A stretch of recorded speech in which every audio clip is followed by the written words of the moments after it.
ఒకసారి రేపలలో గోపిక బావి దగ్గర నీరు తోడుతూ తన బిందె చాలా బరువుగా ఉండడం వల్ల అటుగా పోతున్న కృష్ణయ్యను పిలిచి, "ఓ కన్నయ్య, ఈ బిందె చాలా బరువుగా ఉంది, నాకు నెత్తి మీద పెట్టడానికి సహాయం చేయవా?" అని అడిగింది. కానీ కృష్ణుడు చూసి చూడనట్టుగా చూసి వెళ్ళిపోయాడట. సరే, తన తెప్పెలో తనే పడి ఆ బిందెను నెత్తి మీద పెట్టుకుని గోపిక ఇంటికి చేరింది.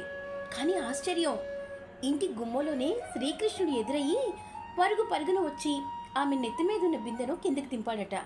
అప్పుడు ఆమె చాలా ఆశ్చర్యంగా అడిగిందట, "కన్నయ్య, ఇందాక నేను సహాయం చేయమని నెత్తి మీద బిందెను పెట్టడానికి అడిగితే నువ్వు నా వైపు చూడనైనా చూడకుండా వెళ్ళిపోయావు, ఇప్పుడేంటి నేను అడగకుండా నువ్వు వచ్చి నాకు సహాయం చేసావు?" అని అడిగింది. అప్పుడు ఆయన ఏమన్నారో తెలుసా? మన ముద్దుల కృష్ణ, "ఓ గోపిక, నేను నెత్తి మీద భారాన్ని పెట్టేవాడిని కాదు, నెత్తి మీద ఉన్న భారాన్ని దించేవాడిని."